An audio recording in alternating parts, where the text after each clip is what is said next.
Hello everyone, welcome to YFA, your weekly gaming TV show, comic and or movie podcast where we usually talk about some of, if not interesting topics that come out this week, and we have a decently packed episode of a few things and a few topics and a lot of opinions, but I am here with my guy in the chair, the Oracle to my Batman. Why am I Oracle? Oracle's so cool in Arkham. I don't want to be handicapped. I don't want to be a paraplegic. Okay, Jason Todd to my Batman. Canceled. We're gonna get canceled. We're getting canceled now. Jesus Christ. Al, as you can hear him. Al. Yo. Yeah. I was looking at TV stuff because I just realized that there was stuff from the TV world this week that I didn't talk about or that I didn't put on our spreadsheet. There's so much. Yeah, I mean, just choose like one or two things.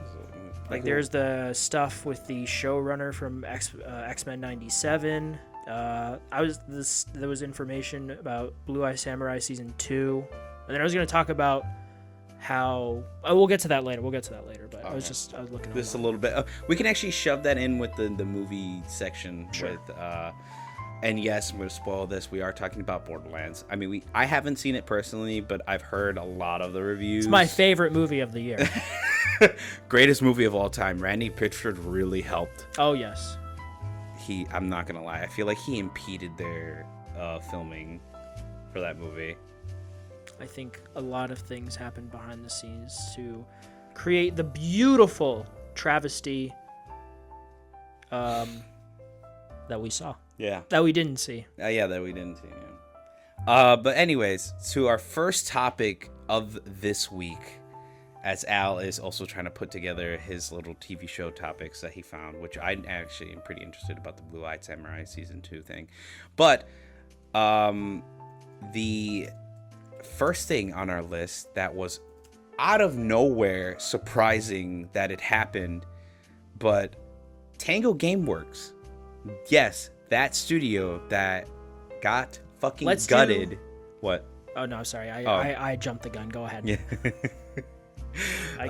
He got a little too excited, folks, because both of us. Say the thing, Abel. What happened? TangoGameWorks has been saved by Krafton. Finally, the good ending, and guess what? They get to keep Hi-Fi Rush. The only two games they don't get to keep. Let's do the tango. Let's do cha cha cha cha cha cha cha cha cha cha cha cha. No, but this is the happy ending. This is these are the guys that this is the group that published. They did not make. They published the Callisto Protocol, amongst other things. But I'd say most recently that's their most noteworthy thing. So I think this is good news. I mean, we this is very early, so we'll have to wait and see what comes of this whole thing. Best case scenario, Hi-Fi Rush 2, just a straight sequel to the first game would be amazing because it's a really good game. But you never know what the future holds in store. But I'm just happy that they were saved. Yeah. In this age of cancellations, shutdowns, layoffs, the whole 9 yards. Management just not. Yeah, just. It's nice to have these happy occurrences. No, yeah, I was happy to see it when I saw it. I was like, "There's no way," and it was like, "Yes, man. Yes way, man. Yes way." I'm happy they got to keep the IP Hi-Fi Rush. I'm sad they didn't get to keep The Evil Within and that other game I can't remember. There's another game that they made. Ghostwire Tokyo. There you go, Ghostwire Tokyo. My brain was blanking. Does Microsoft have the own the IP for that? Ghostwire. Because that's on PlayStation. Yeah, they own it. Well, yeah, that's the IP they own is Ghostwire Tokyo and The Evil Within 1 and 2. I know we're not business guys, but I still don't. I mean, this shit behind the scenes, but it's just I don't understand how you could try and shut down a studio and then say like their Tango. game was really good. Like you tell us for months on end after its release that oh, it was like, I think it was Matt Booty on Twitter or somewhere saying things like, oh, this was very successful for us. You know, it passed the metrics that we were expecting. It, you know, was lauded with praise and awards. Everyone loved it. Now. Yeah, it was a big community. That's the thing. I didn't check this. I'm curious what those people online have to say about it. But, and then you're like, shut down because I guess they're not doing anything right now. But you're a $1 trillion company. You make these big dick stupid decisions. You're like, $6 billion Bethesda, $69 billion Activision. And you just, not every company is able to have that kind of cash revenue, you know? That output. Not the output, but just that you know, like Sony, Nintendo could never pull that shit. No. And you think that would give them enough leeway to at least try and fight to keep someone like Tango on. And it's not just, you know, for pity's sake. It's like they deserve it, you know? They should, like, they deserve They're the ones that shouldn't be on the chopping block. Like, they're that game like, was their the same ticket. thing happened with Arcane Austin, but with that one, the writing was more on the wall. You know, the last thing they did was Redfall, which, no bueno. I still don't want it to happen because I don't think you should be cut because of one mistake. But I mean, I'm not a business guy, but again, you're a $1 trillion company, guys. And Come on. And you kept Redfall? $1 trillion. No offense to that studio. Like, they've had, obviously, their bangers, but, like, Redfall? Really? Like, yeah. God, I'm still so bummed about what that game could have been. Like, Arcane, all you had to do was make a sim-like game, like Dishonored, but make it vampires. That's it. That would have been my game of my life. Yeah. And instead we got a weird open world empty area. Yeah, you know, like the shittier version of Left 4 Dead. Yeah. With vampires. Yeah, pretty much actually, yeah, because the missions are like that. They're structured in since you team up with three other people. I mean. Now I just want them to do Dishonored 3. If they announce, well, they're doing Blade. Never mind. Yeah, they're doing Blade. Blade. I completely forgot. Like, what are they gonna do next? Maybe it'll be Dishonored. No, it's Blade. Which I am excited. Again, it looks good. Vampires round 2, baby. If you're gonna do vampires, Blade set in Paris with the catacomb. Fuck yeah. Dude, that's gonna be I'm so all cool. over that. I hope they do like an homage to that one scene. I think it's in Blade 2 where like they're all in the sewers. Blade. And I don't know if you remember. It's like motherfucker's still trying to ice skate uphill. There you go, dude. I hope Blade. He's so cool. I hope they do give him his Logan-esque movie. That would be amazing. I would be all over that. Same. I'd be eating that movie up, dude. But yeah, Tango GameWorks, good ending. Thank God. Hallelujah. Yeah. Praise the Lord. I'm happy to see it. Happy to see it. Love to see it. We can't wait to see what they do next. Hi-Fi Rush 2. Yeah. There's a weird sounding cough. Yeah. I feel like because Crafton and the games that they have published, I feel like they might let them do Hi-Fi Rush and then do a horror game. Yes. I feel that. But anyways, Until Dawn actually being confirmed to be a remake. I don't know if anyone has seen it, but if you want to click off the video, go watch PlayStation's video of the comparison video between the original and the new Until Dawn game that is releasing on, guess what, October 4th, right in the season of Halloween. So, I have seen it. Al, I don't know if you've seen it. I was thoroughly surprised that it is a genuine remake. I remember me and you were talking about it, and you had said that this was going to be like, you had thought it was a remaster. From what we saw, it was like very remaster-esque, like it's just upscaled graphics, because we didn't get a lot of information. We just knew that they were making a remaster, a re-release of Until Dawn. So what are your thoughts now is what I'm trying to get at. Well, we've always, I mean, from the announcement earlier this year, we have always known that it was a remake. Yeah, but a lot of people were. I like. It's just in terms of what I meant by that before was in terms of the look. You know, when that first it was in the trailer. It just, you look at it and you're like, okay, there's nothing here that's really like, wow, it's like real life now, you know? There's nothing that's standing out in the terms of, oh, this is a remake. That's where the kind of questioning of all of it for me came from. Is like, oh, it didn't look like, oh, what are you remaking exactly? Because you're saying it's a remake, but it doesn't look like it's a remake. But then we have this comparison trailer from this week, and it looks like you have a direct comparison. You're like, oh, okay, I see what you guys are doing. Yeah. Better lighting, better texture, better Different facial camera. models. Yeah, stuff with the camera angle changes. Like, you can see where they're coming from now. You're like, okay, I get it now. It's like with The Last of Us. You're like, why does that game need a remake? You know? And then you look at it and you're like, and you compare it to the original, and you're like, okay, I see it now. Okay. Yeah. This is because in your head, like, the remake is how you like you remember the game looking back, and then you look at it, like, oh, okay, right, 2013. Yeah, 2013. Oh god, the graphics. I played the remaster. I've played The Last of Us a bunch, like 6 times. Dude, yeah. Until Dawn, I've only played through once, but I really like it. I really like that game. Did you save everyone in the first playthrough? I know some people who were able to do it like unknowingly, like they saved everyone. I want to say I saved most people, but no, I did not save everyone. I'm trying to remember who I got killed. Rami Malek. Yeah, actually, I did get him killed because you can save him. Yeah, I know. But he becomes, spoilers for Until Dawn, which is a 2015 game. He does, if you save him, he becomes a Wendigo. But I got him killed accidentally because I didn't know you had to go in when you're in that chasm and you're treading in the water. You have to go to the left area and go up on a ledge, and there's I think a journal entry there that tells you that the Wendigo is one of the sisters. Oh, okay. And then knowing that when he comes back and gets captured, he's able to say, "Oh, it's you. I know it's you. It's me, your brother." And then she just drags him off. But if you don't, I think she just snaps his neck. Oh shit. But I do want to play through it. He becomes a Wendigo. Oh my god, I forgot. Yeah, if you save him, he becomes a Wendigo at the end. I don't know if he's a good Wendigo, if I remember. A good Wendigo? What is a good Wendigo? I don't know, just... That seems just like a contradicting statement. Yeah, a good Wendigo. He just kind of stands there. Hi, guys. But I might get it. Did it say how much it costs?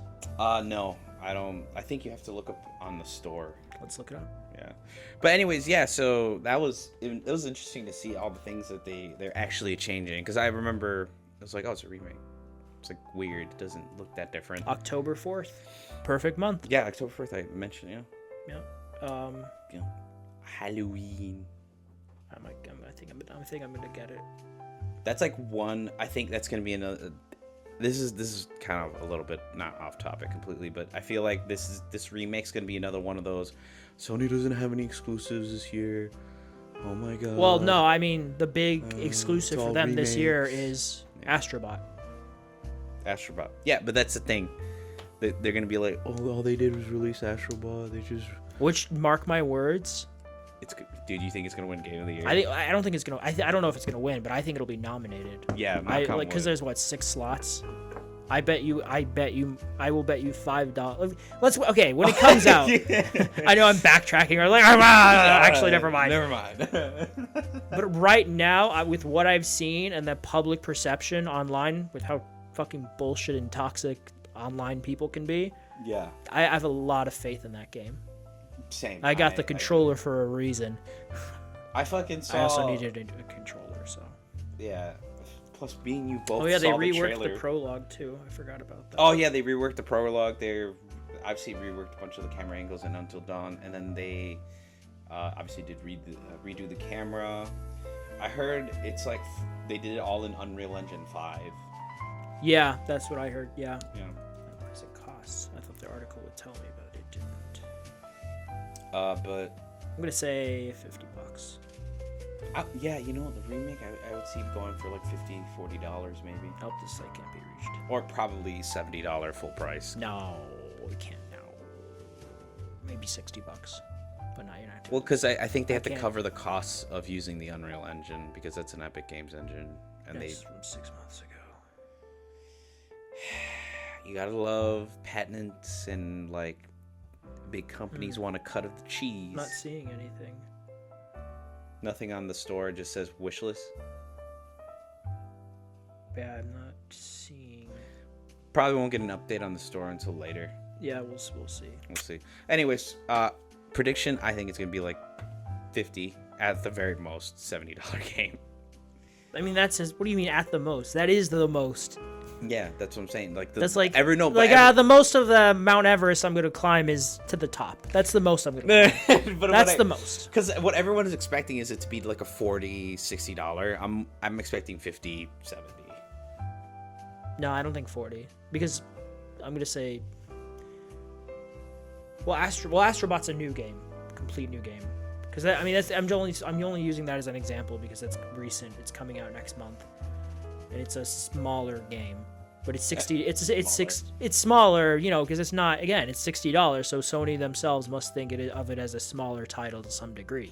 It's a brand new game, but it's $60, which is the new 50. I hope it blows up. What do you mean blows up? Like Astrobot. You mean like you put it in your console and your console blows? I know. Pops out of the ashes. I am Astrobot. Astrobot. Yeah, no, I'm very excited for that game. Yeah. But Until Dawn looks good. It does look good. I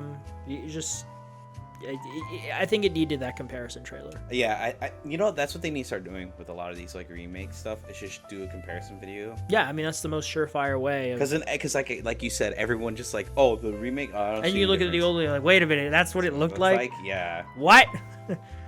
That's why I love when games like remakes release, and like I know like there's a bunch of skepticism, like, oh, why make a remake? Blah, blah, blah. Like The Last of Us 1. Yeah. Like everyone was like, that's what the game looked like, man. What are you talking about? And then well, I mean, let's be honest. And then comparison video comes out. That remake exists because of the show.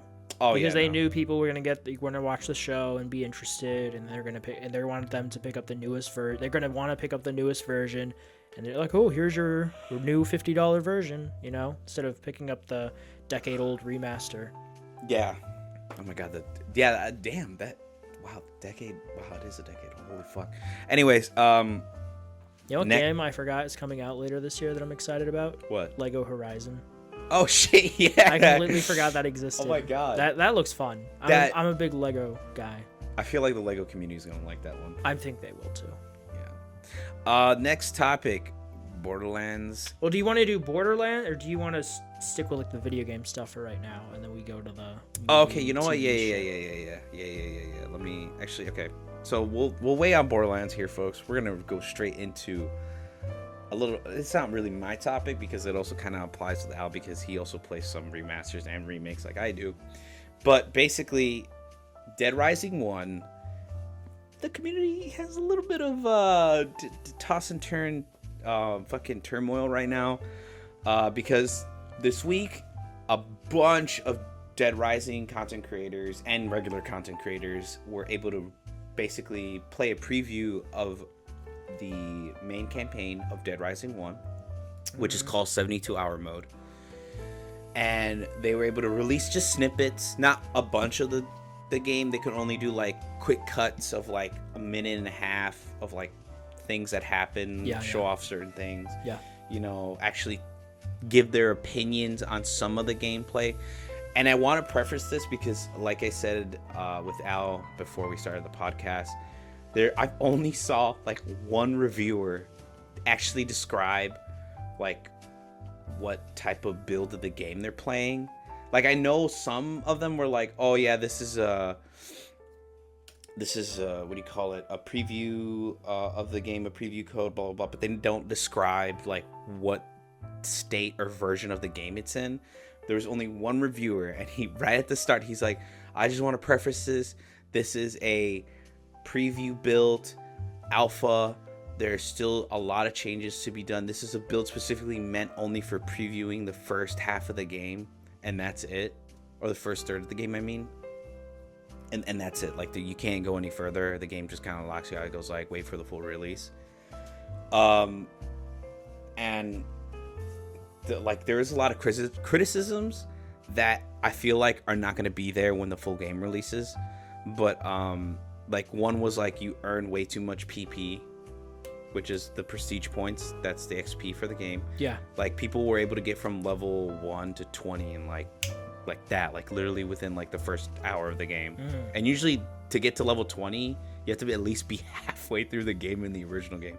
But that could just be the fact that it's a preview build and they just want people to be able to have like the tool, because there's abilities and shit you unlock when you level up higher and you get brand new moves. So they more than likely just up the XP amount so that people can like try out the different moves and try out the different abilities and see how fast Frank moves, because that also happens when you level up. You get like a passive, like it's not an upgrade you select, it's like passively given to you. Like once you hit level 5, you get like, I think you get increased speed and more item holding. Level 10 is like you do more melee damage and you get like a brand new move, the lariat. And then what else? You get another one. Like I said, it's just a lot of, oh my god, my nose. It's just a lot of, I think what people are missing is that this is a preview build and they wanted people to try out as much as they can with the time that they were allotted. It's funny, a lot of the reviewers admit that they're like replaying the first half of the game constantly because it's like fun. Fun is good. Yeah, we do want our fun. Yeah, and then there's a lot of people saying that the gore is not there, but like I want to preface this. This is a preview build. So this is not the full release of the game. It's not done. So there's still a lot of changes they can do. Done. There's still a lot of changes that can come when the full release comes out. Sure. That we don't know about. Yep. There's still like maybe they'll upscale the blood and guts or whatever, or they'll upscale some of like the better lighting. Because I know one complaint was when nighttime hits in the game, the whole mall lights like considering it's, you know, in America, blah blah blah, all the light system turns off at a certain time, like any other mall. Like the light system's automatic, like once it hits like midnight, I think that's when all the lights in the mall just turn off. And because they use like dynamic, like real lighting, the whole fucking mall is pitch fucking black. So some of the psychopaths that you fight when it's closer to like the night time, it's like the cutscene is like pitch black and you can't see shit. It's like you're watching AVP Requiem. Dude, it's so funny because that's like the one complaint that like, okay, that's kind of funny because it's like, oh, they're trying to go for realistic lighting. It's so realistic I can't see the fucking cutscene. But the lighting actually, like during the day, looks amazing, and the graphics amazing. Obviously, sure. I think it looks really good. It looks great. But a lot of the complaints are of like the ones that are causing like the most like conversation and like tension is a lot of the lines change. A certain mechanic that was in the first game, well, not mechanic, but a certain thing that was in the first game being completely removed. The picture of the I'll go erotica. Yeah, I wanted to spoiler alert, Al, you fuck. No, I'm just and psychopaths, erotica, a race swap, which isn't true. That isn't true. There's a rumor that came up when the first gameplay trailer came out, but sure. I'll go down the list. So number 1, psychopaths and lines being changed. So there is a character in the original. What was it? Is it just his line? Was it just his line that was changed? Literally just his line, and that's what's causing so much turmoil. Because on one hand, I'm sorry. Go ahead. You can tell them what it is. Okay, so there is a psychopath in the game that's named Cliff. Now, because this is a giant mall, there's obviously a Home Depot-esque place, like a hardware store. Sure. And this gentleman is a Vietnam vet, and he's a little disgruntled because of the zombie apocalypse triggers his PTSD, and he just starts killing people and zombies and like stringing them up in the trees. It's a reference to the fact that that's what we used to do, was like psychological warfare against the Viet Cong during the Vietnam War, which is really fucked up. But that's what a lot of them had to do, and that's why a lot of them came back with PTSD, because of the fucked up shit they were told to do. But anyways, the basically he just has a PTSD episode. In the original, Cliff sneaks up behind Frank and goes, "Hey, you I can't remember the. What are you doing here? Line. I can't remember the lines exactly, but it goes to the extent of, "Hey, are you Viet Cong? Are you one of them communists? You don't even know what I'm talking about. You can't even understand me, fucking commie."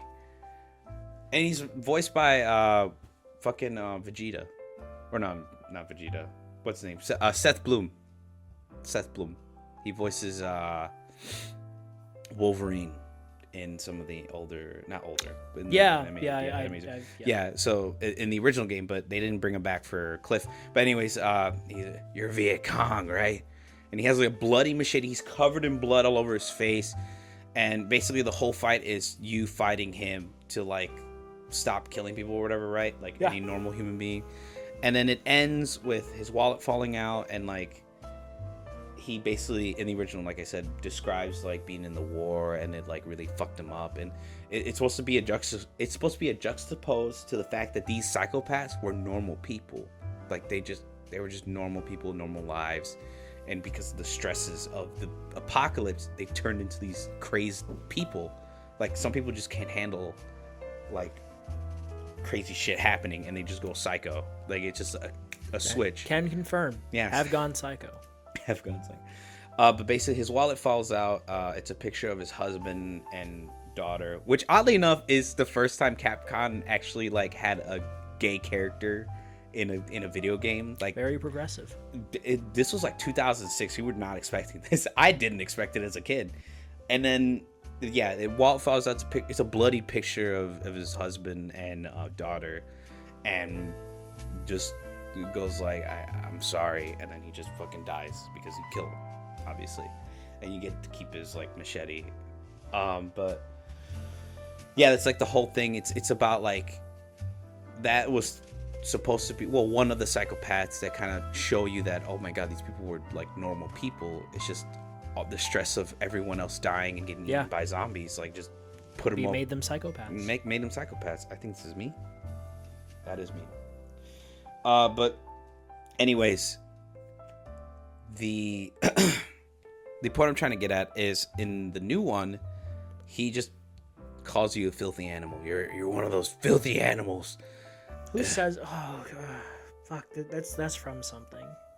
Oh yeah, Home Alone. Home Alone. Yeah. That a fake black and white movie. Keep the change, you filthy animal. But you filthy animal, dirty, whatever. The mongrel. There you go, dirty mongrel. And then that. Yeah, it kind of makes it more kind of generic. Generic, yeah. He's just like a generic. I guess I don't know why you would change that to be like. What are you gonna? I have a theory. Are you gonna? Okay, go ahead. Yeah, sorry. I have a theory on that. It's because the game is being translated into 16 different countries, and I think one of them is Vietnamese. Was the original not? No, the original was all in English. They didn't do a translation. No localization. It was all in English. So they're. But one of them now is Vietnamese. I believe so. It's 16 more countries. So yeah, I mean that would make sense. And that's what I think it is, and they're just not saying that's it. Good. I like that. That's a good theory. It would make sense. Yeah, you know? but what were you gonna say? No, I guess I just, I was gonna say why would you change that, but then you gave a good like, oh yeah, no, that would make sense. I mean, you could. It would be weird. Like you keep it for the American or the English version. Well, you do it for every other country.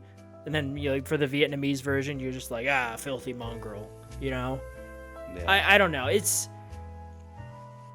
just the one line, right? Yeah, it's just maybe it's just me because I've never played Dead Rising, so I don't have that attachment to it. But I'm like, okay, like if the reason you said, I could totally buy that being the reason. I'm like, okay, who cares? It's a guy. His PTSD. It kicked in, yeah. He didn't use you as a Viet Cong scapegoat. It's more generic and, lessens the impact of the final scene. Yeah, a bit, yeah. But I think we could, it's like. Yeah, I can live without it. Like me, I can live without it. It's fine. I would have liked that because they should give you the option to toggle that. Racist mode? Racist mode? Not racist mode.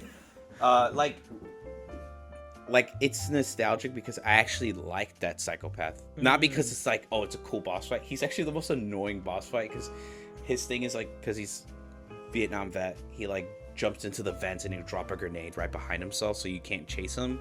And like if you try to climb up, he'll like come out of the vents from the ceilings and fucking whack you off the top and get out of here. Yeah, so you have to like do a lot of like baiting him into attacking you and sneaking up behind you. Like he's an annoying boss, but like his story was so compelling to me because it's like it was the first psychopath after, because you killed like a few psychopaths before him. Okay. He was the first one where you're like, oh, he wasn't just insane. He was just a normal dude. He just couldn't handle what was happening, and it just, his brain just was all fight or flight mode, and he just went insane. Yeah. Because the first psychopath you fight is Adam the Clown, and you kind of get a teensy little bit of like, oh, he's like, basically, his story is he's working this machine in the not Paradise Plaza, the kind of like roller coaster area. You know how some malls have like a little mini roller coaster? Yeah. Oh, and this one has one. So he has it turned on so that the zombies are distracted by the noise and they don't come back upstairs. Yeah. And basically, he goes like, "Don't touch the console, Gramps, or the zombies will come back." You know, he's like very like. What was that, Mickey Mouse? That's what he sounds like. That was a pretty. Do that again. Dance monkey. Dance. Dance, boy. No, don't say it like that. No. All right, I'll call you girl. Dance, girl.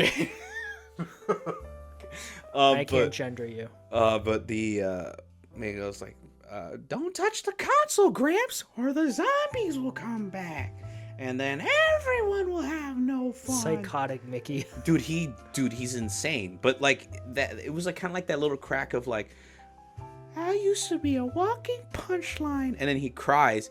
But then the zombies attacked and no one was having any fun. Because he's still in the clown persona. He's just insane that he just can't get out of the character. Because at first you're like, oh, he's just an insane clown. Just fucking boom, kill him, right? But like, that's like the first like, oh, he was just a normal clown. And then because of all the people dying, he just was so scared and lost it that he just became a psychopath and started overprotectively protecting people. He actually put people on the rides, but he ended up killing them. Yeah, so that happened, and so what do you call it? That's like the first psychopath, and then there's just like a goofy psychopath. He's like a shopping mart psychopath. He's like, "I want to have vandalism in my store." That's it. He's just a dude who's just really overprotective of his store. And because the zombie apocalypse happened, no one's coming to his store, so he just has a mental breakdown. And he just hates anyone that comes to his store that isn't, like, supposed to be there. So he just he's crazy. But, like, that's also psychopath. But that's another, like, chip in the stone of, like, oh, he was just a normal manager. But now he's insane because zombie apocalypse, all the shit happened. No one's What coming. were they... I remember for 4, part of the many controversies with that game was that they renamed... What were they called? Maniacs. Instead of psychopaths. And they didn't get cutscenes, like in the first game. Like, that's the whole point of the psychopaths, is that they were characters. They weren't just like a random dude with a boss health bar. Yeah. Because that's what the Maniacs were. They were just enemies with a boss health bar, no background story, nothing. Yes. But, yeah. The best Dead Rising. So good.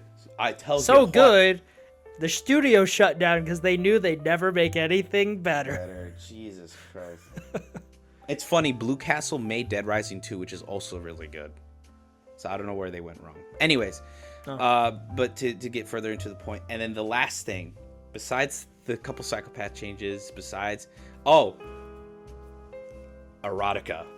So in the original game, you could take photos, and they were in categories. There were horror, comedy, or it was called outtakes or goofy or whatever. Yeah. Outtakes, brutal, horror, and then there was drama. But then there was a sixth one, erotica. Now, obviously, there's a bunch of females zombies and female characters in the game. Indeed. And they're, back then, 2006, they were dressed up a certain way. Yeah, of course. Very revealing clothes. I mean, still in the remake, they still kept the same design. So there you go. There you go, gamers. You can still look at it. Yeah, you can still look at it. It just but this is I'm gonna let you speak, but I really want to preface this. All that erotica did was just give you extra XP. That's it. So it gives you no XP now? It's not even a topic. It's not even in, like, when you take a picture of a girl's, like, chest area or ass, it doesn't no longer, like, circle it and say erotica. That's it. Oh, you just take a picture. You just take a picture and it just pops up with the person's name and that's it. Oh yeah, and then there's a gray category. It's just the character's name. That's it. So I guess you can't make Frank be a pervert anymore. No, yeah. Damn it. What is becoming of our woke society? It's not like you can still take the picture. Okay, that's sarcasm, by the way. No, I mean, yeah, you can still. It's just, you don't get the. I guess the gratification of erotica. Circle those boobies. Yeah. Okay, maybe it's just because it's me and I've never played Dead Rising, but. Yeah, same. I don't care. Like, I played the original. Yeah, I played the original. I'm like, okay, cool. If you're really gonna be horny, just go online and be horny. Yeah. There was, like, some people who were, like, trying to fight for both sides. For me, for both sides, what? So, like, they were like, oh, why don't you just keep erotica in? But, like, when you take pictures of living people, it's like, you won't get any erotica. But but if zombies. Yeah, like, but no, in the original, if a female zombie was eating, like, a dead person's crotch, like, it can be anyone, it can be female, male, whatever. Sure. You can take a picture and get erotica. But someone was like, why don't you just make all the male zombies, or just all the zombies in general, be able to be taken over erotica of them. So, like, a male zombie eating another fucking dude's asshole or something. That was actually, like, a joke, like, oh, why don't you, instead of fucking or even merging it with outtakes, because that's the whole point of what an outtake is. It's something you just don't put in on the mainstream, which I saw and I'm like, okay, that would have been okay. Yeah, to, like, if you're gonna, you know what, I kind of like that. You just don't just sexualize the women, sexualize the men too. Yeah, there was something like that. I was like, equality for everyone. I was like, okay, but that still doesn't, like, it doesn't make it any better or cool, or like, oh great, I could take a picture of some dude's ass and get erotica still. Yeah, I mean, ultimately, okay, that would have been another alternative, but, like, it's not. Who cares? Yeah. Come on, guys. Really? You really gonna get? You really want that pink text that say erotica? I mean, you're really gonna get. I don't know who online, like, who's gonna get worked up over something stupid like that. If you are, it's just get a life. Because dude, and they're calling it all woke media ruining my game. That's literally because I can't be horny anymore. I can't see a little pink symbol say erotica anymore. This game's trash. For me, what's important is getting the gore right. Dude, yeah, that's the one thing I want, right?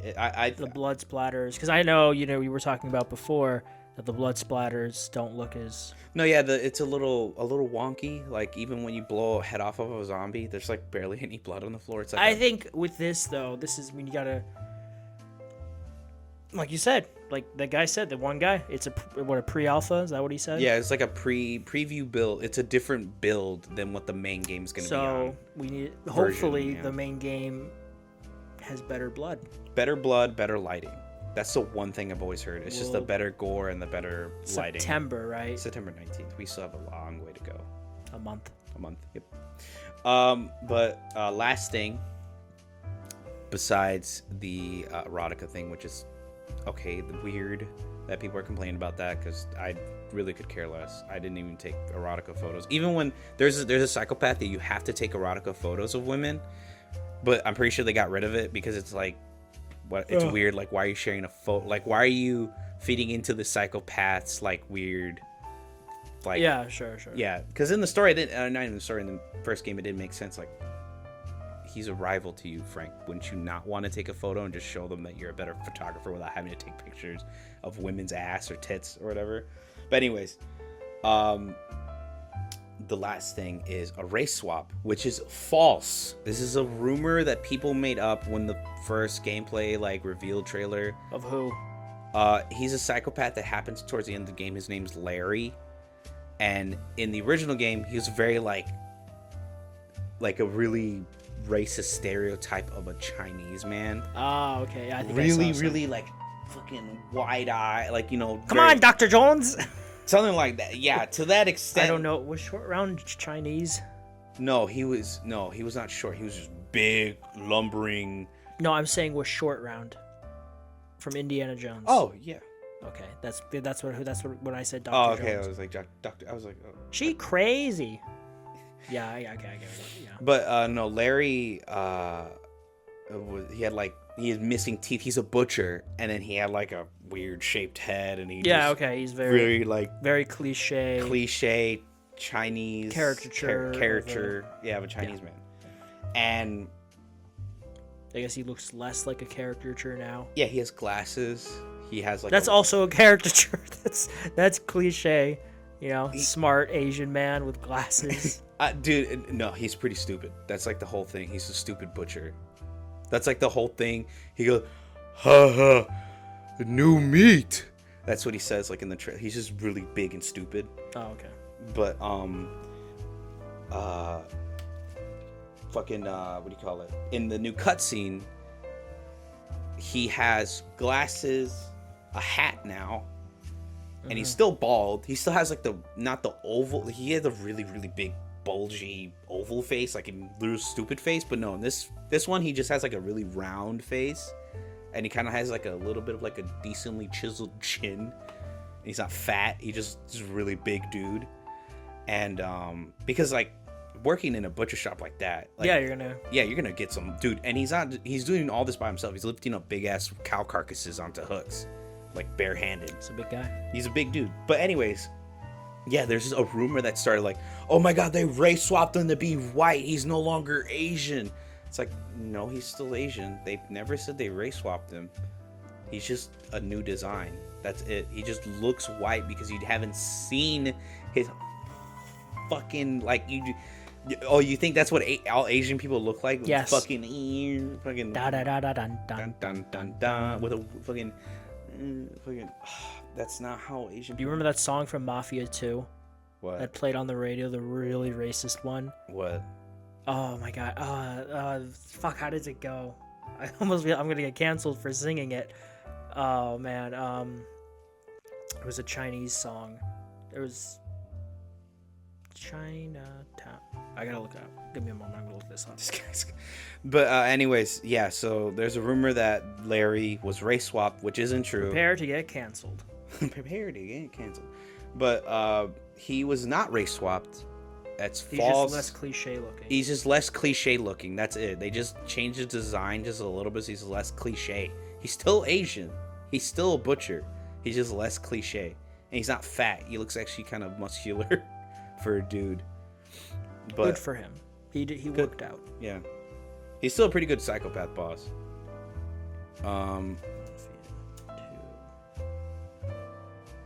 He even still says the same line, fresh meat. Like in his kind of dumb, kind of stupid person sounding voice.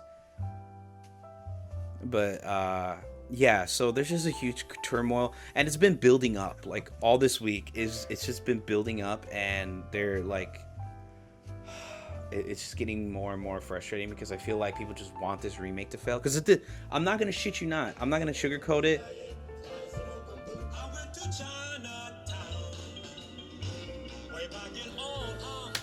That's in Mafia 2? This is in Mafia 2's radio.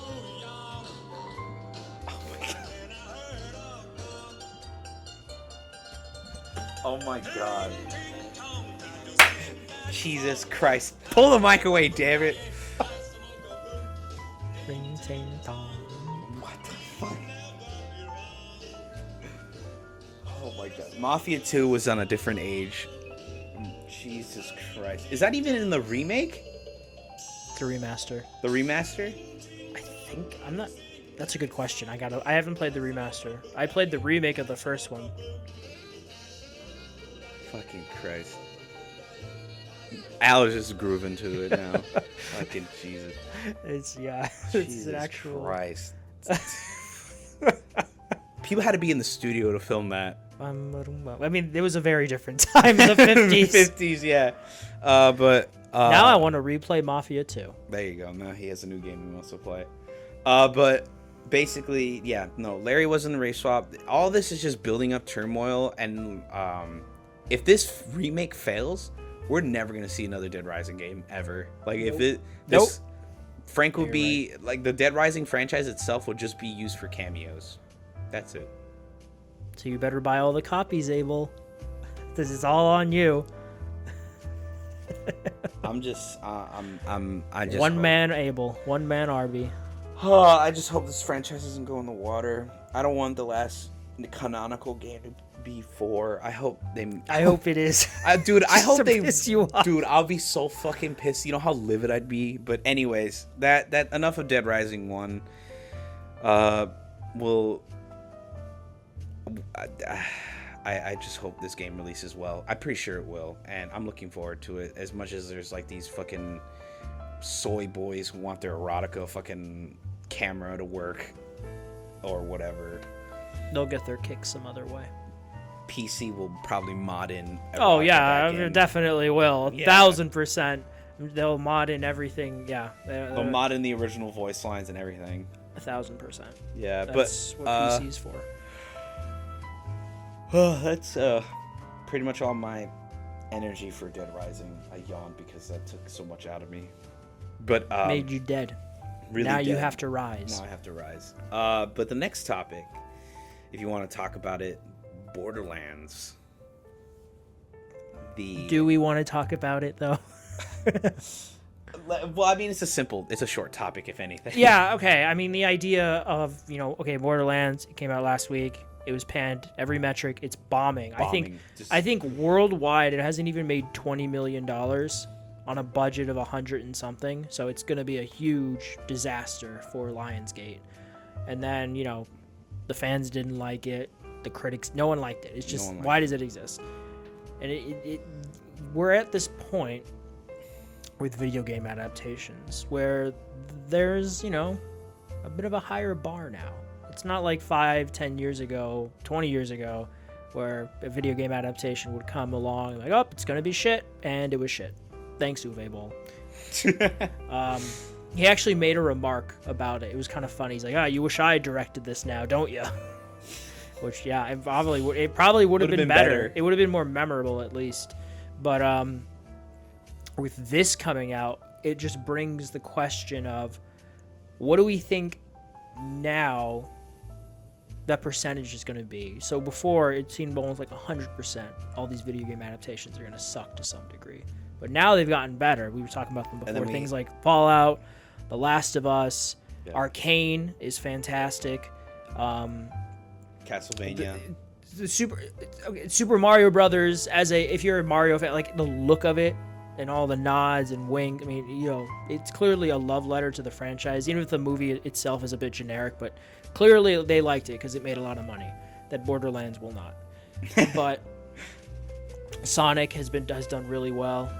What do we think going forward that metric is now for good adaptations? To like, how often do you think these Borderlands or something will crop up?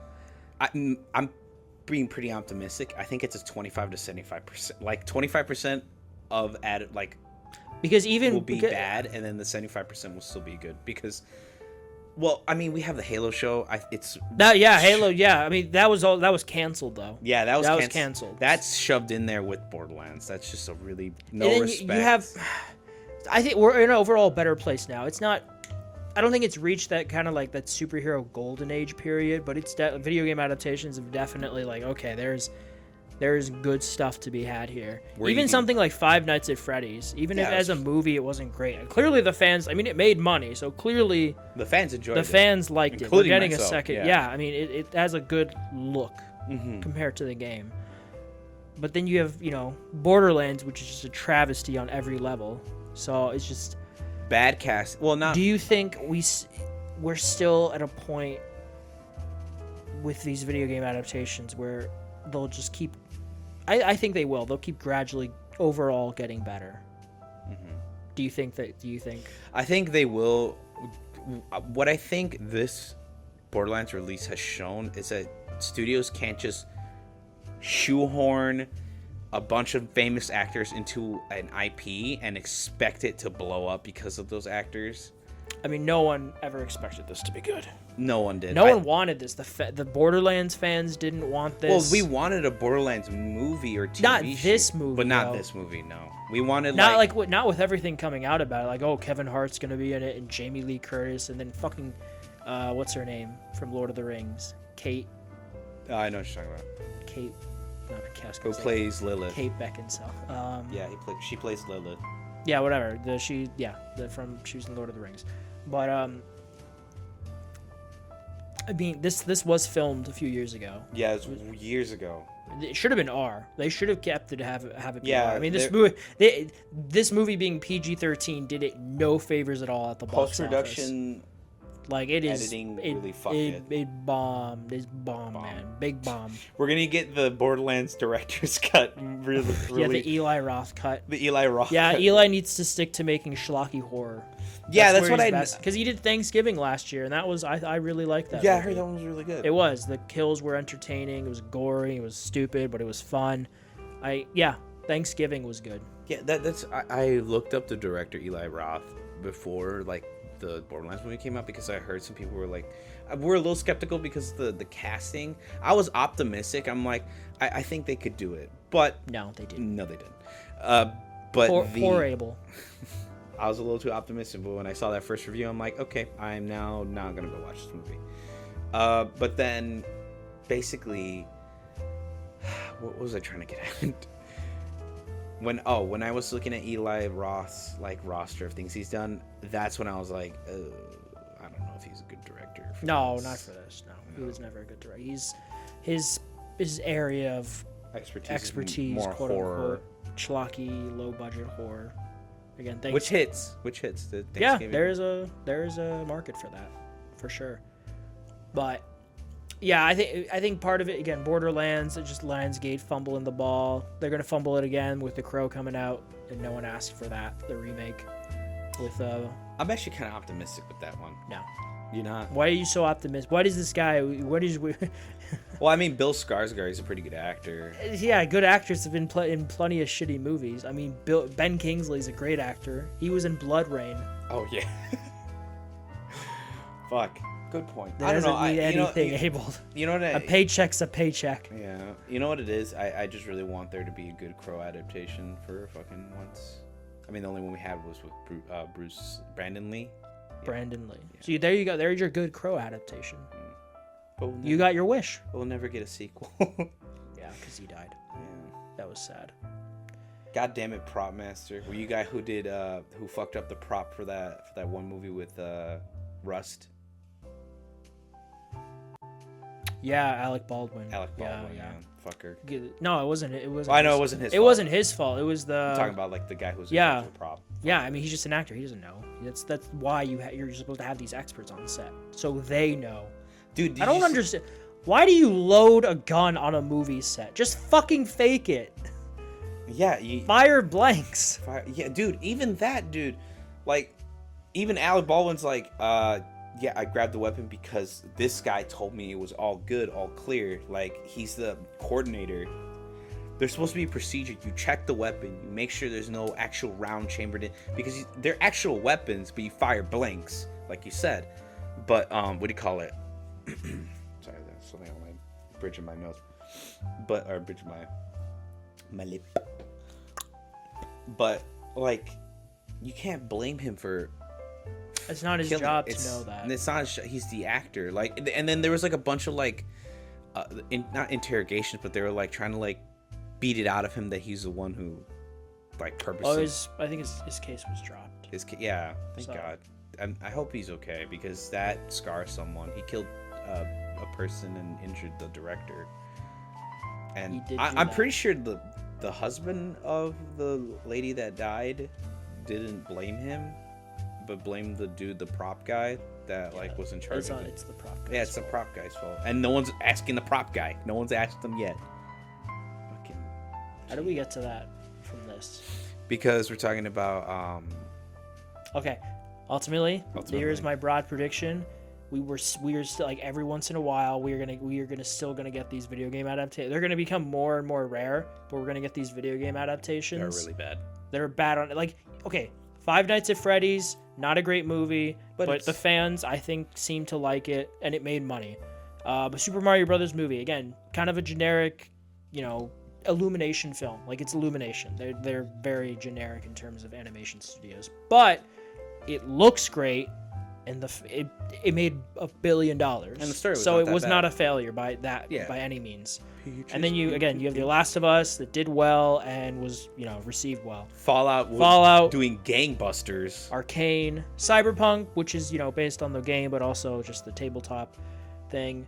Yeah, that one blew up. Like The Witcher, which is ending. Okay. That's based on the book. Yeah. It's just the games made them popular, but it is more based on the book. But The Witcher, in my opinion, doesn't count.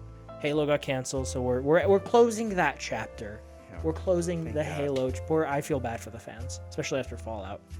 But I think, we're still every once in a while we're still gonna get these really bad.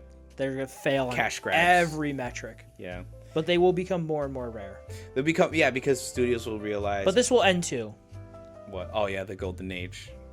Yeah, I mean, I wouldn't say we're at the golden age yet. I'd say we're at the silver age. Silver, Where it bronze. I'd say silver. Silver. We're in the silver age. When it comes to golden age is when like everyone and their mom is talking about a game Because it will be for a long time because we're still getting superhero stuff. Not as much, but I mean, we just got Deadpool and Wolverine, and that was very successful. People are just tired of like the generic cookie cutter superhero movies that are just not interesting on any level, Yeah. You know what I wish, speaking of Deadpool and Wolverine, is that they had Nolan North voice. Yeah, that would have been cool. Voice like a Deadpool or just one of the Deadpools. Yeah, that would have been really cool. But anyways, so we're just going to get... I feel like right now it's going to be like a 25%, 75%. Like we're going to get a decent amount of good adaptations. And then there's just going to be like that one schlop that a studio just shoots out because they think, the IP will carry it. No, they won't. The IP won't carry it. No, yeah, I agree. There won't be any real love put into it. Yeah. It'll be like, money. Money. Just throw it out there. But it's like...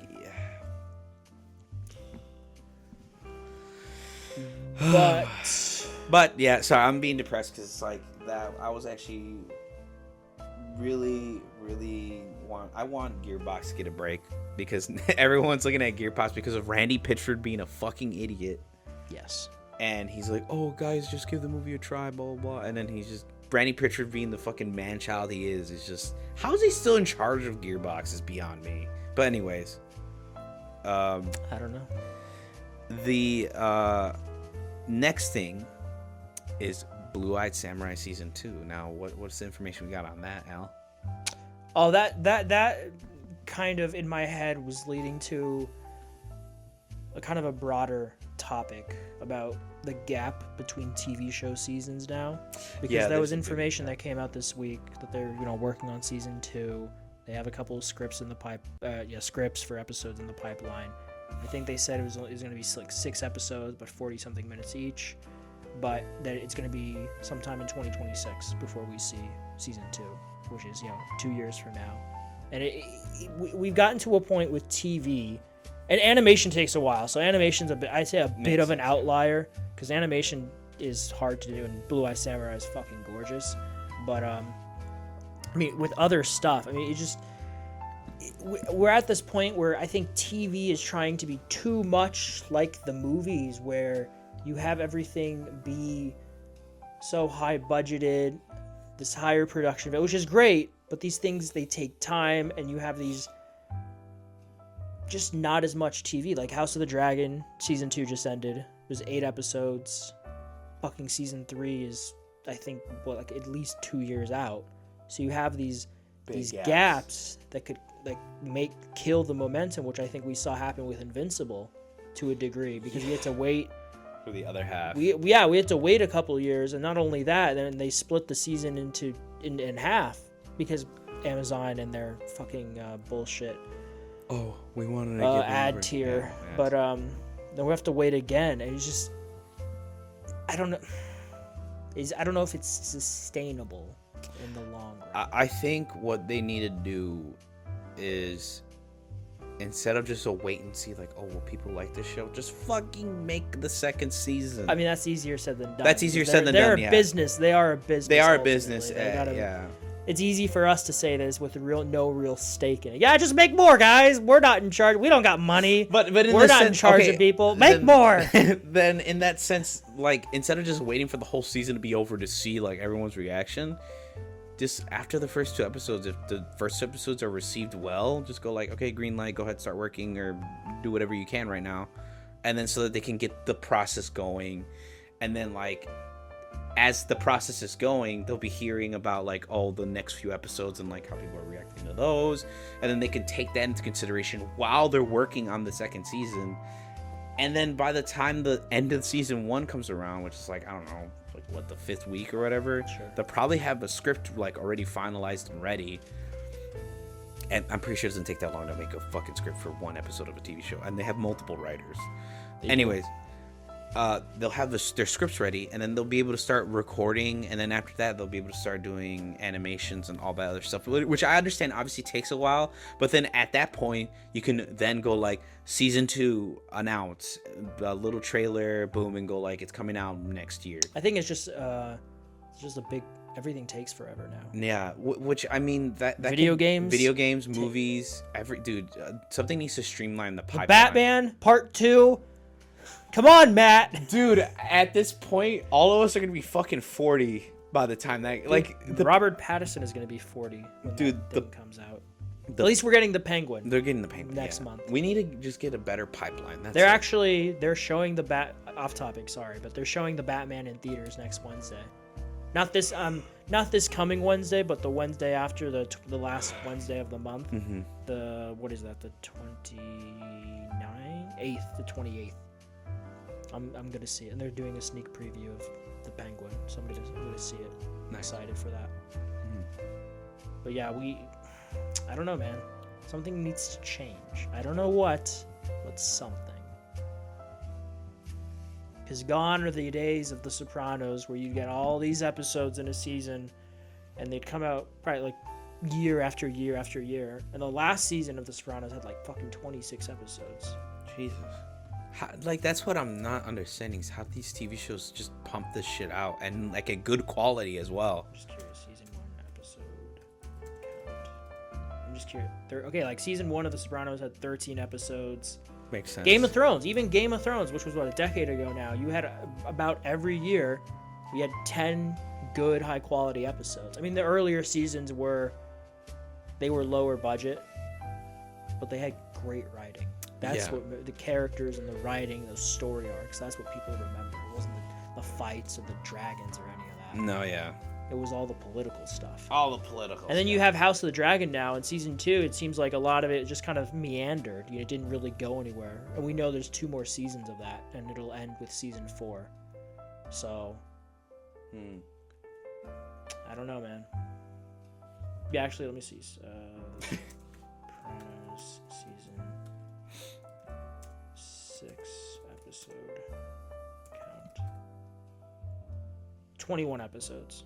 Still, that's a lot. That would never happen now. And then, I mean, each episode is like, a full 40-ish minutes, with commercial breaks. Because HBO doesn't have commercials. Oh no, yeah. Yeah, so not even. So fucking full 50 whatever minutes. Like that's what I'm saying. The pipeline needs to be smoothed out, and this is just applying to everything right now. Just the pipeline is so slow. I don't understand what's the problem. There's not entirely like a problem, but like what's the? Well, it's I think the problem it's the technology. How are we in an age where like technology can do crazy ass shit, and then it like takes like half a year for something? I mean, look at Avatar. That shit took forever. I mean, he perfected the technology, but you go from Avatar to Avatar 2. That shit took forever. Dude, yeah, and the animation and everything. I mean, the animation is stunning. Fucking Christ. And but he was working on 3, like you were talking about. He was planning for the future because he knew he wanted to do like 6 of these things, and he's doing 3. We're getting 3 next year, December, and then we're getting 4, 5, and 6. I'm excited for Avatar 3. I just like seeing that those movies in Dolby Vision fucking stunning, dude. Fuck. Those are movies that you need to see. They lose that magic when you watch them at home. They are meant to be seen in a theater. James Cameron might be a condescending, selfish asshole, but he is very talented when it comes to making these things. He's like, hey, want to see a movie make $1 billion? Titanic. Boom, Titanic. Hey, want to see a movie make $2 billion? Avatar. Avatar. You want to see it do it again? Want to see me do it again? Avatar 2. That was funny to see Third time's the charm. The online discourse before Avatar 2 came out. It was like, it's not going to do well. It's not the same. There's no cultural impact. People have forgotten about Avatar. It had its moment in the spotlight. Boom, $2 billion. $2 billion. Yeah, because the people who aren't terminally online want to see it and give a shit about it. Yeah, and give a shit about it. Yeah, and even people who are like online like us, we fucking saw it. It was fucking decent. I like Avatar. I fucking love Avatar, bro. Again, it helps watching it in theaters. The music too. Oh yeah, you knew exactly what I was referencing. The guy falling out of the ship. That's like a meme that everyone's used now. It's like a sad scene, but everyone used the meme for me when I have to get out of bed on Monday.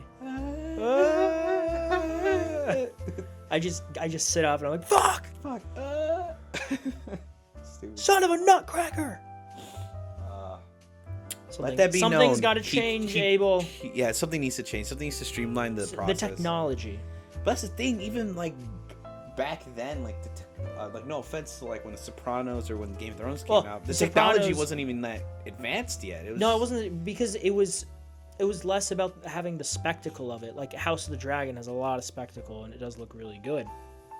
It was more focused on. Like, The Sopranos is pretty grounded. Like, you're not going to need a lot of special effects for a show like The Sopranos. No, yeah. You film on location, there's people talking, you have a few shootouts, yada, yada. So that helped as well. And again, like I was saying for the earlier seasons of Game of Thrones, you had a lesser budget. You had, filming on sets, but then on locations in places like Spain for all the outside, architecture shots. And England. But it didn't rely as heavily on the special effects. Those take time to render, to create.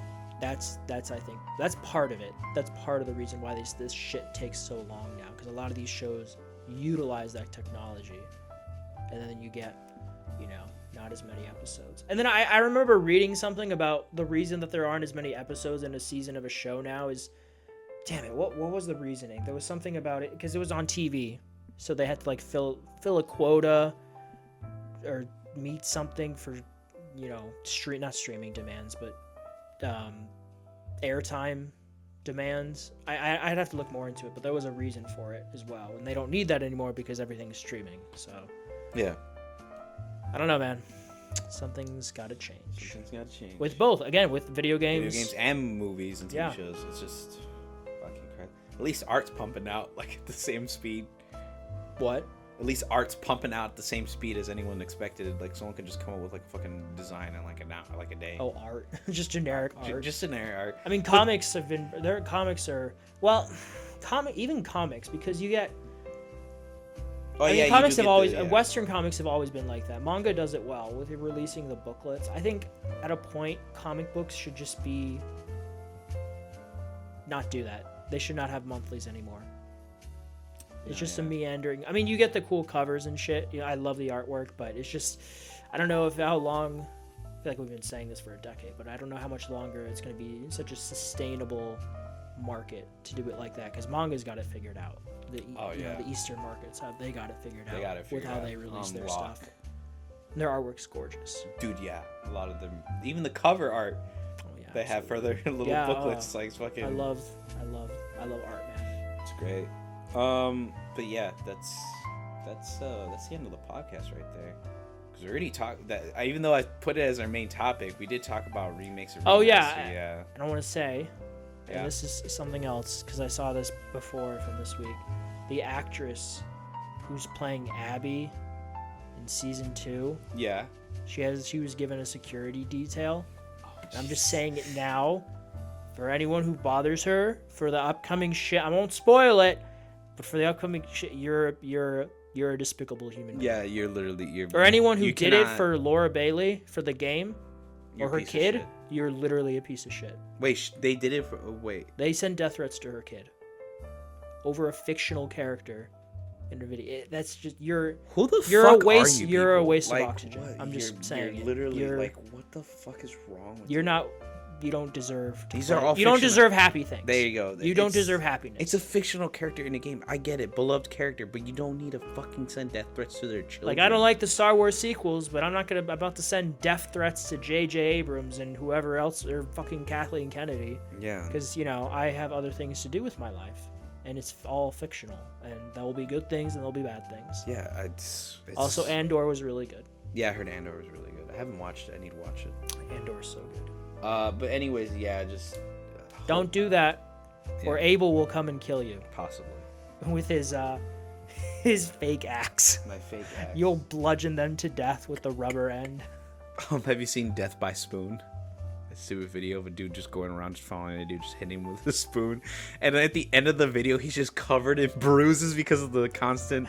Ow, that would hurt. Yeah, just. Oh, stop it!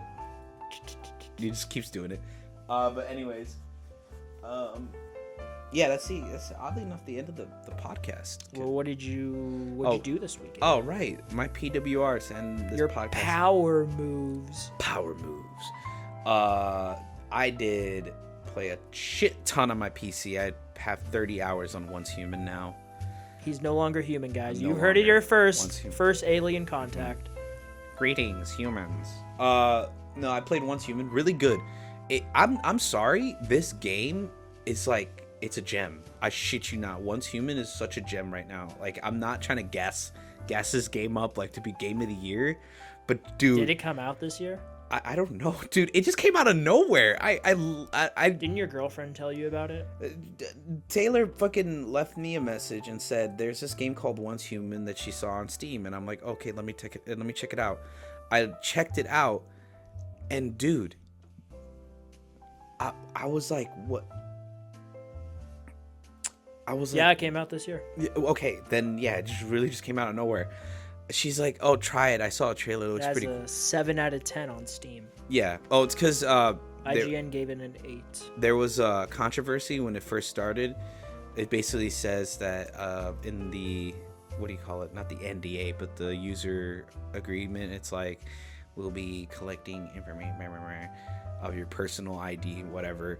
But that's not true. So the context to that is that in China, you have to have government ID, like identification, like social security number and like ID, showing your age and identifying that you are playing this game, because there's weird rules in China that you have to like sign up and be a part of like this list of people that play video games. Speaking of China, What? there were reviews for Black Myth Wukong this week.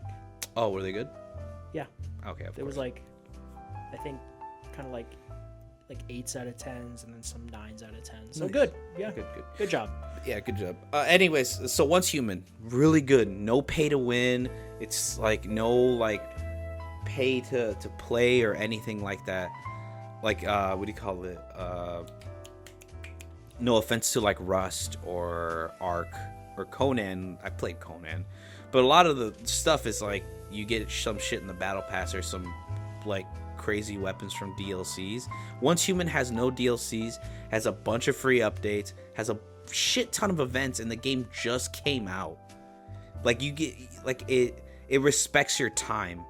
Like I'm already battle pass level 56 and I've only played like maybe 36 hours in the game. And there's 100 levels in the battle pass. I'm already halfway through and I came into the season late. It's mind-boggling how good this game is. And it like I said, it rewards your time. It's fun to be in the world. It's like if Lovecraft and the Backrooms had a baby, because that's literally what the monsters are. They're just entities. They're literally called entities in the game. There's like an umbrella lady, like her head is an umbrella, but like her arms are like wires and shit. Like I said, Backrooms and Lovecraft had a baby. And then I also played a lot of First Descendant. I got Ultimate Valby. Let's go. After fucking 2 weeks of grinding the shit out of that game to get Valby, I finally got her. And then finished Fortnite. Not playing the new season. It's not that I don't like Marvel. It just, not a Marvel. I'm not a Marvel like enthusiast as much as like I like the comics and everything. I'm not like, oh, I'll play a whole season that's just around Marvel. That's funny. I would. Not around my vibe. You can play a whole season of Fortnite Marvel. Well, I feel like I'm a bigger Marvel fan than you. Probably. Actually, well, no, I enjoy Marvel. It's just exactly. See, the fact that you have to start with I enjoy Marvel, but it's just there you go. I wouldn't go with that. I love Marvel. I love DC. I love all DC. Comics. I love DC. I'll play a season if it was DC. Are you more of a DC guy or a Marvel guy? I grew up on DC. I'm more of a DC guy. As much as I have like enjoyed a lot of Marvel stuff, I love DC comics. I'm more of a MC guy. Marvel and DC. There is a name for that. I can never pronounce it. Algorithm? No, Algamine? Amalgamine. Is that it? I don't know. That sounded right. And then I watched Ghostbusters, not the Frozen Empire, the one before that one, Afterlife. I need to watch Frozen. I haven't seen Frozen. But that was it. And then today, they're making a Ghostbusters TV show. Of course. And then today, technically, since I already said it, I'm gonna go watch Alien Romulus today. So hopefully that goes well. I know you've watched it already. I did. Yeah. You were correct. I did watch it. But damn it, I can't. Nothing's loading. But I don't wanna know anything. I know that they did there are xenomorphs in it. Oh wow! Oh my immersion's ruined.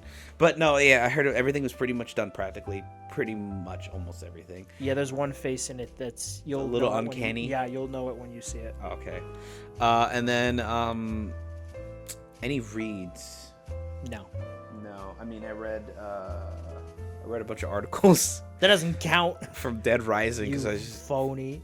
Big fat phony. But that's about it. I played a lot of games though. I played the First Descendant, Once Human. Oh, content warning.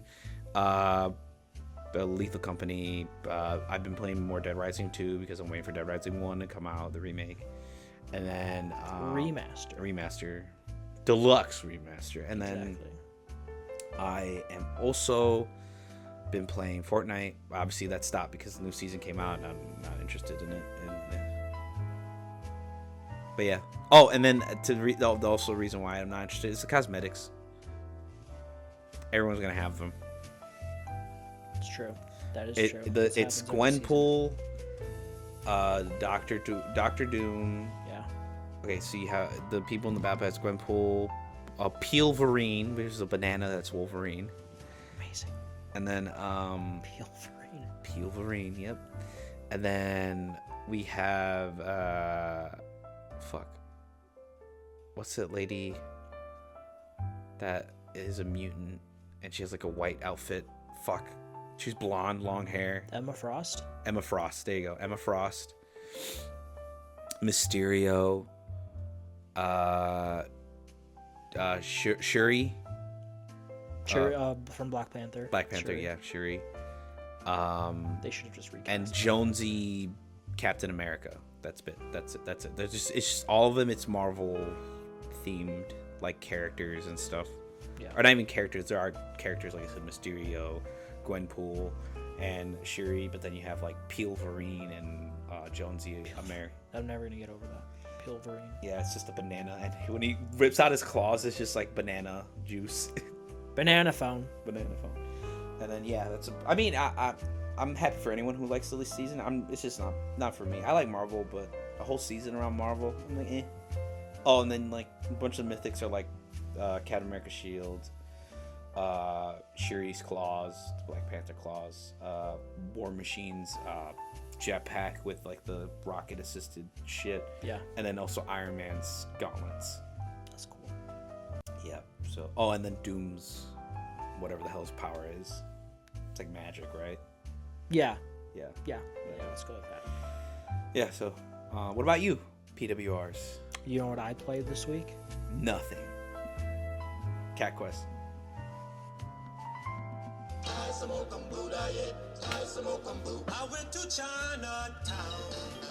This guy played. Now he's gonna play Mafia. Fu Yang is a wild lyric. Can you still hear it? Yes. This should just be our podcast theme song. No, I'm not putting that in the back. You get so fucking. We're gonna get copyright struck. I'm pretty sure. Let me know if we do. We're not making money off of this, so. But if we get copyright struck, we might actually not be able to monetize this shit later down the line. Just one episode. Possibly. Ding ding ding. Fucking. No, actually, I didn't play it. It's kind of catchy. Yeah, it's kind of catchy. But like, I'm fine with if you do a song like that about Italians. I mean, there are. That's fucking catchy, man. I don't care. Make fun of everyone. But yeah. I didn't play. I do want to play Mafia 2 now again. But I played Cat Quest 3. Obviously. I platinumed it. Nice. Thank you. It was an easy platinum. They're all easy. I've platinumed all 3. I love those games, dude. They're so fun and charming, and they're easy to jump into for, anyone, I think, of any age, if you want to play any games or have played games, of course, like I have. But yeah, I love the weapon swap mechanic that you have here between, stuff like pirate, not gauntlets, cutlasses, various swords, claws. There's this a dragon bone claw that I was using towards the end. That thing was pretty. You were fucking slicing shit up like a cat. That was pretty dope. And then you get wands, ice wand that freezes people, fire one. They kind of catch on fire. Flintlock guns, little mini turret guns, that sort of thing. Yeah. Your ship, kind of like a simplified kiddie isometric version of Black Flag. You can upgrade your ship. You have different blueprints that you can utilize for it.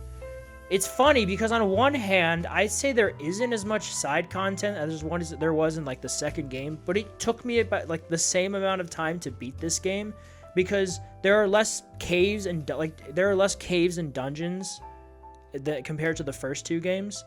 But the dungeons here are more fleshed out and memorable. Mm-hmm. There's a golden tower one where you have to go around the world and collect these golden keys that unlock levels on each floor for you to fight a little horde of enemies, and you get a golden chest. The whole thing is made out of gold, and you learn about this guy who's obsessed with gold, and he turned everything into gold, like Midas, King Midas. And the final boss on the top floor is, I don't want to spoil it for anyone who might listen to this, but it was really it was I was not expecting it. It was clever. It was good.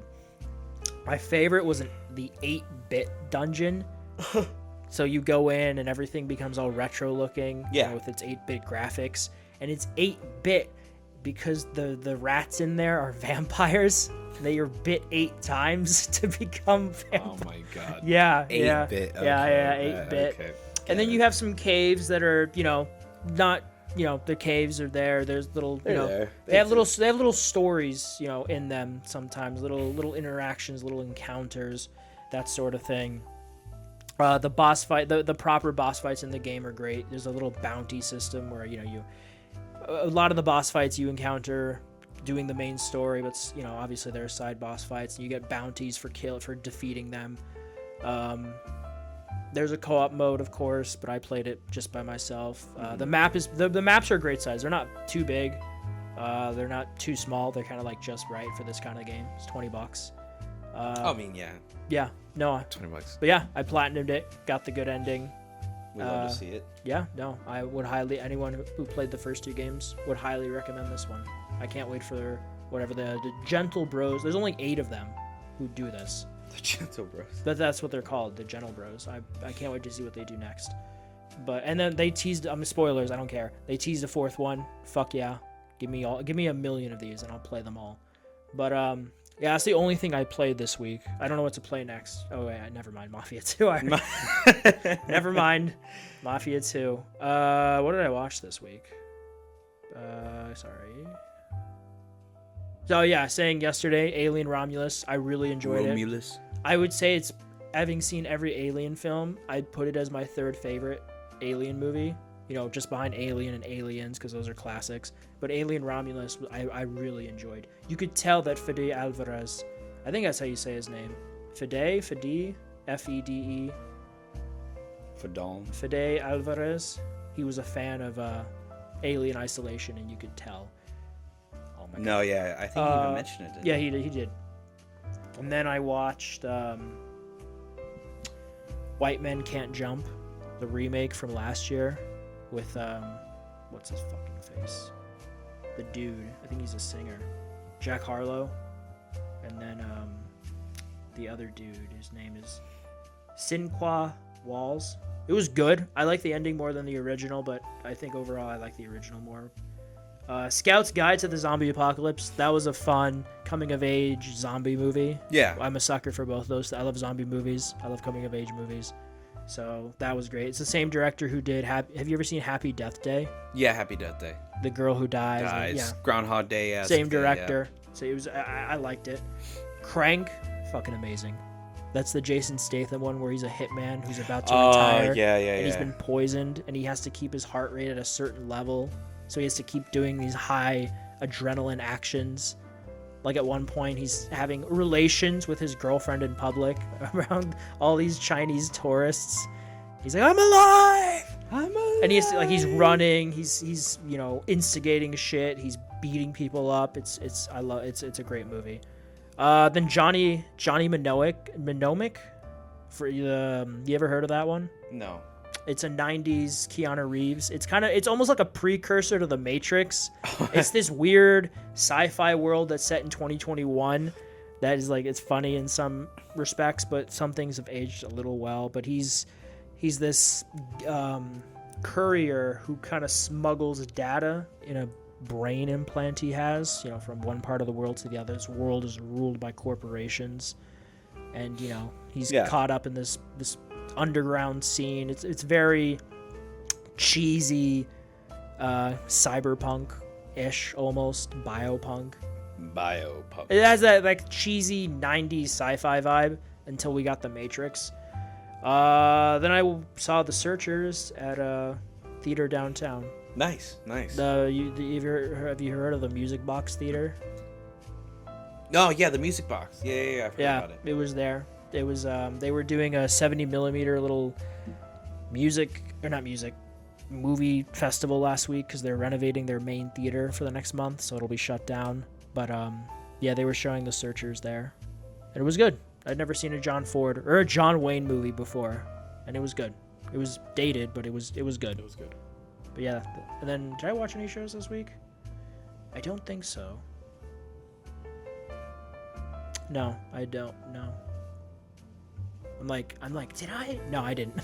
I haven't watched any shows. The last thing I finished was My Adventures with Superman, which was like 2 weeks ago. 2-3 weeks ago. But yeah, that's it. That's it for me. Wow. I'm not going to lie. I thought you were going to be like, I read this absolute version of... I don't read those. Well, what are you talking about? I just collect them because they look nice on the shelf. I read comics online because it's easier to have my laptop pulled up and just scroll through it. But I don't read physical comics anymore. I just collect them. Oh, yeah. That's cool. And then I read them online. Like I read all of Invincible online. Really? Oh, yeah. Okay, yeah. I breezed through that series. Yeah. It was so good. But the TV show ain't gonna breeze through it anytime soon. I still haven't watched season 2. I want to watch the Adam Eve special. Dude, I need to watch that, yeah. You didn't see it? I finished it, but like I was just like, well, no. I watched it all the way through, but I like had to watch it like in segments because I was like pulled away to go do something each time I was trying to watch it. Oh, Abel. So I'd come back, watch another segment, come back. So I never watched it all the way through, just uncut and just. But anyways, that's the end of the podcast. I think so. That's it. We did it. We did it again. We did it. The world is saved, and everything's just on fire. We did it! No, oh my god. Anyways, thank you guys for... Our outro song! No, it's not. Jesus. Anyways, thank you guys for watching us. Leave a comment, like, subscribe. This has been YFA. This is Al and Abe. It has. My fucking outro. It's kind of Thank you. Let us know if we missed anything, but we'll see you guys next week. Bye bye. Bye.